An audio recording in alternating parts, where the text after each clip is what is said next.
Assalamualaikum warahmatullahi wabarakatuh. Terima kasih atas kesempatan yang diberikan kepada kami. Kami dari kelompok 2 akan mempresentasikan hasil diskusi kami, yaitu pulp dan kertas. Baik, kami dari kelompok 2 beranggotakan 4 orang. Saya, Narsum Palianto, sebagai moderator sekaligus pemateri.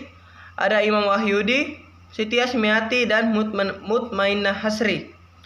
Untuk lebih mengefisienkan waktu, langsung saja kita masuk ke materi yang pertama, yaitu sejarah perkembangan pulp dan kertas. Hal pembeda antara zaman prasejarah dan sejarah salah satunya adalah bentuk tulisan. Memasuki zaman sejarah, manusia mulai mengenal tulisan seperti di Mesir pada 1000 sebelum Masehi. Di Indonesia pada abad ke-5 dibuktikan dengan adanya prasasti yang berbentuk yupa yang ditemukan di tepi Sungai Mahakam, Kalimantan Timur. Seiring perkembangan zaman, rupa bentuk materi tulisan berbeda. Dulu banyak orang yang menggunakan batu atau kulit binatang untuk menulis. Pada zaman sekarang muncullah kertas dan pulp. Hampir semua jenis pulp yang digunakan untuk pembuatan kertas bermutu tinggi adalah pulp yang dibuat dengan proses craft. Kertas pertama kali diciptakan oleh bangsa Cina yang bernama Tai Lun. Adalah orang yang menemukan kertas yang dibuat dari bahan bambu yang mudah didapatkan di Cina pada tahun 101 Masehi. Penemuan ini kemudian menyebar ke Jepang dan Korea seiring dengan menyebarnya bangsa Cina ke timur dan berkembangnya peradaban di kawasan itu. Walaupun sebenarnya cara pembuatan kertas pada awalnya merupakan hal yang sangat dirahasiakan, teknik pembuatan kertas jatuh ke tangan orang-orang Arab pada masa Abbasiyah setelah kalahnya pasukan dinasti Tang dalam pertempuran Sungai Talas pada tahun 751 Masehi. Pada tawanan perang mengajarkan cara pembuatan kertas kepada orang-orang Arab, sehingga kemudian muncullah industri kertas di sana. Teknik pembuatan kertas kemudian juga menyebar ke Italia dan India, lalu Eropa, khususnya setelah perang salib dan jatuhnya Grenada dari bangsa Moor ke tangan Spanyol dan ke seluruh dunia. Kertas di Indonesia berawal pada tahun 1920-an dengan didirikannya NV Papier Pabrik pada Larang yang berada di Jawa Barat.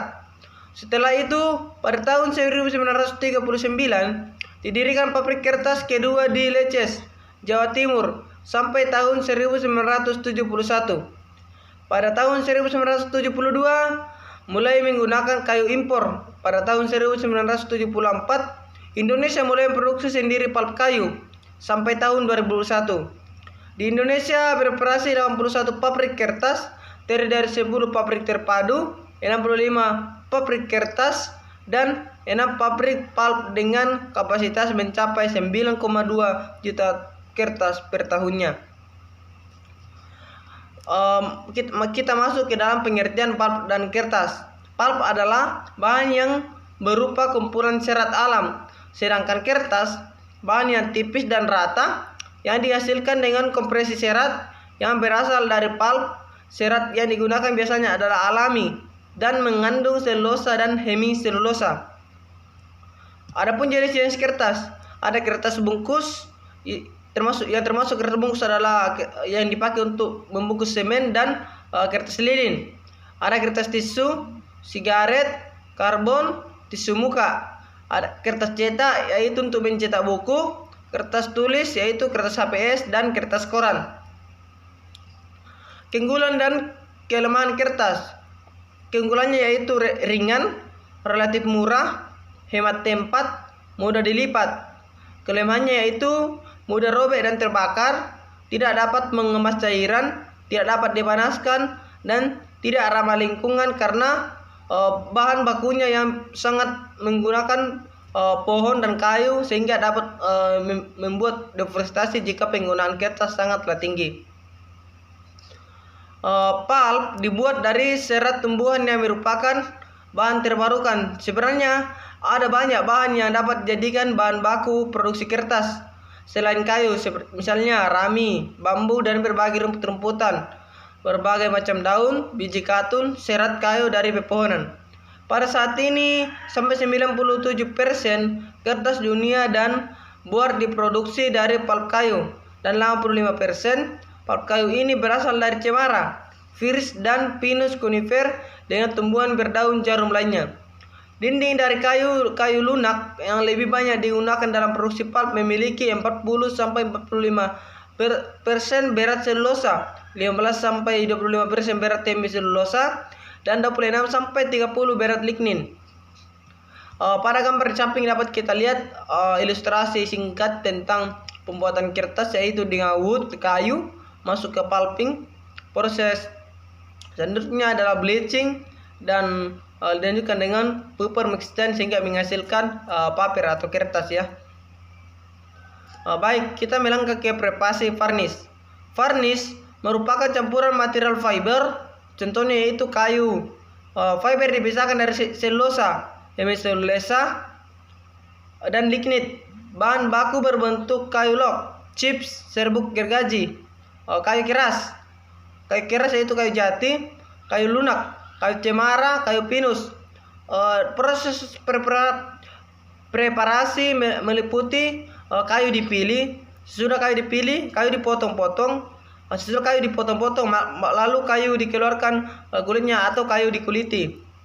Baik, kita melangkah ke slide berikutnya, yaitu chemical pulping.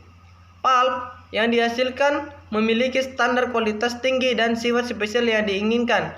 Dengan menggunakan metode ini maka bisa dikatakan dengan chemical pulping, maka hasil yang dihasilkan itu memiliki kualitas tinggi. Kayu dimasak bersama zat kimia pada temperatur dan tekanan tinggi. Ketiga, mereduksi kayu dengan cara memecahkan ikatan lignin antara serat selulosa. Yang keempat, produksi yang dihasilkan yaitu rayon, viskosa, asetar, dan kertas kaca. Craft project yaitu dengan menggunakan Na2S dan NaOH 10%. Kedua, produk yang dihasilkan pulp dan black liquor. Konversi 50% pulp terhadap varnish yang masuk. Dikembangkan dari soda process yang hanya menggunakan NaOH dengan yield yang lebih rendah dan laju yang lambat. Black liquor terdiri dari lignin dan zat kimia yang tidak bereaksi sehingga dapat direcovery atau diubah. Carb project, pulp yang dihasilkan lebih kuat dibandingkan dengan proses yang lain. Kedua, dengan carb project, proses yang dapat diaplikasikan pada jenis kayu yang berbeda. Jadi dengan kita menggunakan metode carb project, maka kita tidak menentukan kayu hanya dengan satu jenis kayu. Ketiga, mendapatkan mentoleransi pengotor dari kayu. Keempat, dapat menghilangkan lignin sampai dengan 90%. Kelima, yaitu ekonomis dan mengurangi pencemaran lingkungan. Baik, kita melangkah ke slide berikutnya, yaitu craft project. Pulp yang dihasilkan lebih kuat, dan dengan craft project ini maka hasilnya itu lebih kuat dan bisa dikatakan ramah lingkungan. Kita melangkah sulfide process, yaitu sangat sedikit dengan menggunakan metode ini biasanya, dikarenakan dengan menggunakan metode ini kualitas yang dihasilkan itu tidak kuat walaupun memiliki warna yang lebih tinggi. Dengan menggunakan campuran bahan kimia yaitu H2SO3 dan ion bersifat atau HSO3. Jika metode ini digunakan untuk kayu lunak. Secara umum kayu tidak mengandung resin yang dapat dipulping dengan cara ini. Jadi menggunakan metode sulfide project itu kayu-kayu yang mengandung resin itu tidak bisa dilakukan dengan cara ini. Baik, yang keenam itu yaitu efisiensi dan efektivitasnya tergantung bahan bakunya. Baik, untuk materi selanjutnya akan dilanjutkan oleh teman saya. Sekian dan terima kasih. Assalamualaikum warahmatullahi wabarakatuh. Di sini saya akan melanjutkan materi yaitu tentang semisal pulping. Itu pertama, bahan baku dengan jenis kayu keras. Kedua itu dengan menggunakan temperatur rendah yang lebih banyak leak outnya, lebih cepat waktu pemasukannya. Adapun pemisahan serat digunakan yaitu penghadir mekanik. Tahap pertama yaitu pemasukan bersama NaSO3 dan Na2CO3. Yang kemudian yield yang dihasilkan antara 55 sampai 90%. Terdapat residu lignin yang tinggi sehingga sulit pada prosesnya. Baik, materi selanjutnya itu mechanical pulping. Adapun produk yang dihasilkan kurang kuat dan kualitasnya rendah. Kedua, dapat menghasilkan yield hingga 90%. Adapun proses yang terjadi yaitu yang pertama store grind wood, yaitu ialah diproses dengan menekan kayu pada batu gerinda yang berputar. Kedua yaitu refiner mechanical, merupakan pulp yang lebih murah dengan menghasilkan yield hingga 85 sampai 95% namun lebih rendah. Ketiga yaitu thermomechanical, ialah proses yang menggunakan ground wood, memiliki burning heat dan memenuhi ISO setelah dilakukan bleaching. Materi selanjutnya itu asam. Asam yaitu alkania, ada alkania, sulfite, anthraquinol, non-metanol. Kombinasi proses grafit dan sulfit. Yang dimaksud dengan proses grafit ialah proses pemasukan tergantung pada hasil pulp yang diinginkan. Proses ini bertujuan untuk memisahkan serat-serat kayu secara kimia dan melarutkan sebab mungkin lignin pada dinding serat. Sedangkan proses sulfite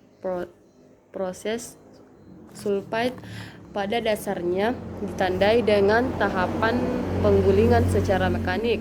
Proses ini memanfaatkan cairan pemasak, sodium sulfit dan penambahan sodium karbohidrat untuk menetralkan asam-asam organik yang dilepas dari kayu selama pemasukan. Adapun proses lignifikasi lebih cepat adalah proses pengelupasan menjadi kayu atau jaringan kayu oleh suatu perubahan kimia dan fisika.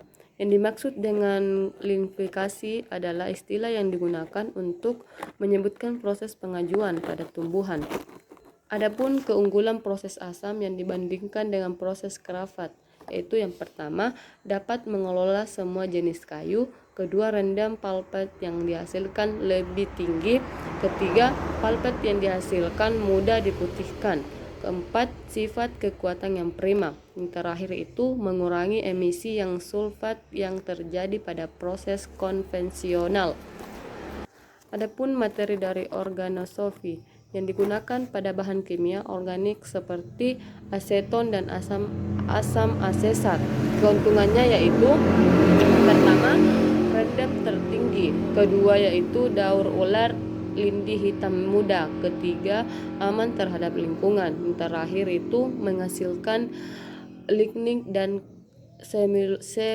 semiselulosa dan kemurnian yang tinggi.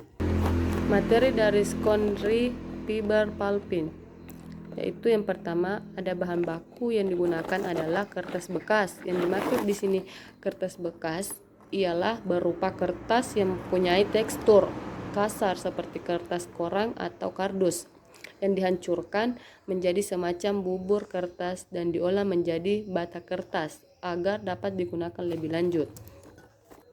Dapat dipisahkan dengan kontaminan seperti serat sintesis. Yang dimaksud dengan serat sintesis yaitu dapat diproduksi secara murah dalam jumlah yang besar. Yang kedua, serat politiren, yaitu sebuah polimer dengan monomer siterna, sebuah hidrologik karbonhidrat dan cair. Ketiga, serat polietilen, yaitu serat yang merupakan bahan termoplastik yang kuat. Yang terakhir yaitu resin basa yang kuat. Yang kelima yaitu serat defibrering, yaitu serat yang memisahkan dapat menghapus semua jenis kotoran daur ulang kertas dengan kantongan berat jenis berbeda. Baik, kita bisa lihat pada gambar yang ada di samping. Baik, saya akan melanjutkan materi yaitu bleaching. Yang pertama, bleaching merupakan proses apapun mengubah pulp untuk lebih putih, bersih, halus dan mudah menyerap dibandingkan dengan yang tidak di bleaching. Yang kedua, teknologi bleaching yang digunakan adalah yang pertama elemen chlorine free atau ECF. Yang kedua, total chlorine free atau TCF. Pulping 4-8% saat bleaching, sehingga diperlukan zat kimia yang relatif terhadap lignin dan memiliki selektivitas tinggi. Selanjutnya, zat kimia pemutih. Zat kimia pemutih yaitu sodium hydroxide atau NaOH atau ECF dan TCF dan yang ada dalam tabel dan seterusnya. Selanjutnya adalah bahan pemutih berdasarkan proses pulping. Yang pertama, chemical pulp menggunakan NaOH dan CO2 sebagai pemutih. Semi-chemical pulp menggunakan H2O2 sebagai pemutih. Mechanical pulp menggunakan H2O2 dan atau Na2 atau SO3. Keempat, liquid salt fiber menggunakan epichlorite, hidrogen sulf dan O2 dan O2. Dan selanjutnya yaitu chemical pulp black blend yang seperti ada dalam gambar. Yang selanjutnya paper. Langkah-langkah proses pembuatan kertas terdiri dari wet end platform of paper, set of pulp, dan dry end operator ring of paper dan productive wet end operation. Dan selanjutnya wet end operation, yaitu merupakan proses merubah pulp menjadi kertas melalui mesin pembuat kertas. Yang kedua, air dipisahkan secara fermentasi ruang vakum dan pemutar dan merupakan serat.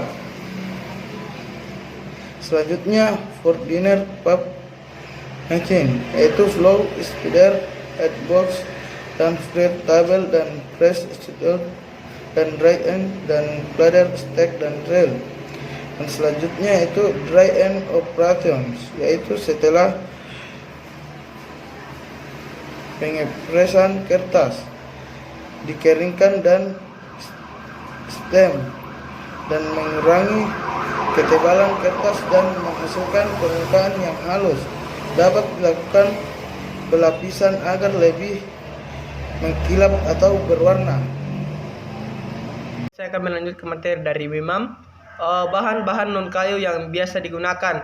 Bahan-bahan non kayu yang biasa digunakan itu adalah rumput, alang-alang, selain alang-alang, ampas tebu, dan jerami. Jadi tidak selamanya bahwa kertas itu terbuat dari kayu, tetapi bisa juga menggunakan rumput, alang-alang, ampas tebu, dan jerami.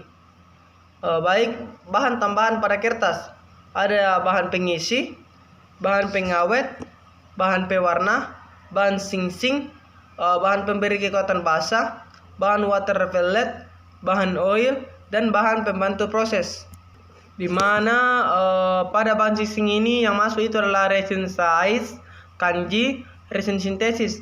Kegunaannya itu untuk mencegah penetrasi zat cair pada pori-pori kertas, terus memperbaiki dispersi kertas, terus menaikkan retensi kertas.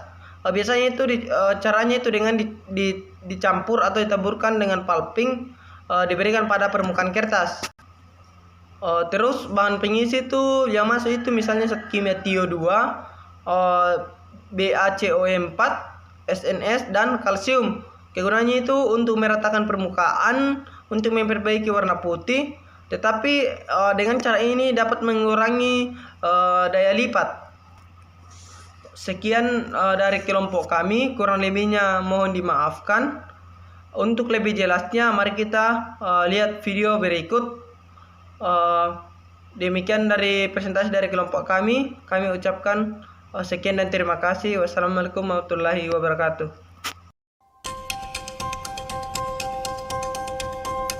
Di dalam berbagai kebutuhan, kita tidak dapat terlepas dari penggunaan kertas. Sifat fisik kertas yang ringan dapat disimpan dan digunakan kembali menjadi keunggulan sekaligus memegang peranan penting bagi generasi di masa depan. Bagaimana kertas dibuat di era yang menuntut semuanya serba berkelanjutan seperti saat ini? April memproduksi 2,8 juta ton pulp dan 1,15 juta ton kertas setiap tahun. April beroperasi di Kota Pangkalan Kerinci, Kabupaten Pelalawan, Provinsi Riau. Kami berkomitmen untuk beroperasi dengan prinsip keberlanjutan. Di setiap proses pembuatan kertas kami selalu dilandasi oleh kebijakan untuk terus menjaga keberlangsungan alam. Pulp dan kertas diproduksi menggunakan bahan baku pohon akasia dan eukaliptus yang ditanam di perkebunan yang tersebar di 5 kabupaten di Provinsi Riau dengan menanam 200 juta bibit per tahun. April mengoperasikan 4 pembibitan pusat yang terintegrasi dengan Departemen Penelitian dan Pengembangan untuk menumbuhkan bibit pohon terbaik di perkebunan kami. Dalam pembuatan kertas, terdapat 3 proses kunci. Yang pertama adalah pulping. Pohon-pohon yang telah dipanen diangkut dari hutan tanaman industri ke area woodyard mill. Kayu-kayu ini dimasukkan ke dalam debarking machine untuk proses pengelupasan kulit kayu. Karena kulit kayu tidak dapat digunakan dalam pembuatan kertas. Kulit kayu dan produk sampingan dimanfaatkan sebagai bahan bakar untuk menghasilkan listrik yang dipakai di pabrik dan desa sekitar. Kemudian, batang kayu dicuci, dipotong menjadi serpihan-serpihan kecil, dan dimasak di dalam digester.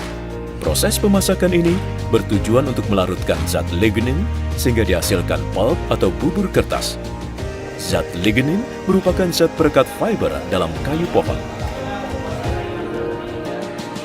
Proses selanjutnya adalah memutihkan bubur kertas atau pulp.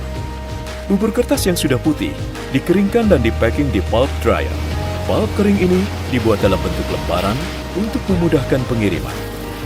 Pulp adalah bahan baku untuk produk-produk turunan seperti kertas, karton, dan tisu. Air bekas pencucian batang kayu didaur ulang untuk mencuci batang kayu lainnya dengan cara disaring terlebih dahulu. Hal ini dilakukan untuk mengurangi penggunaan air.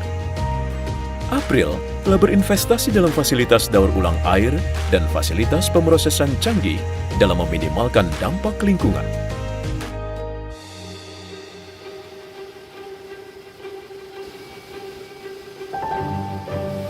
Langkah selanjutnya, pulp harus menjalani proses kedua, yaitu paper making.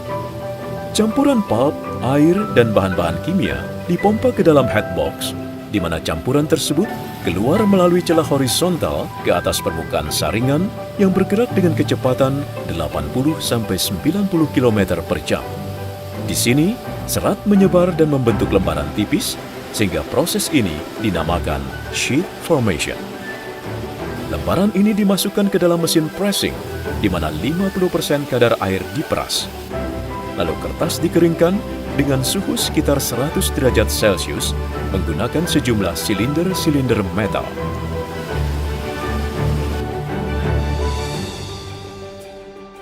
Proses terakhir adalah finishing.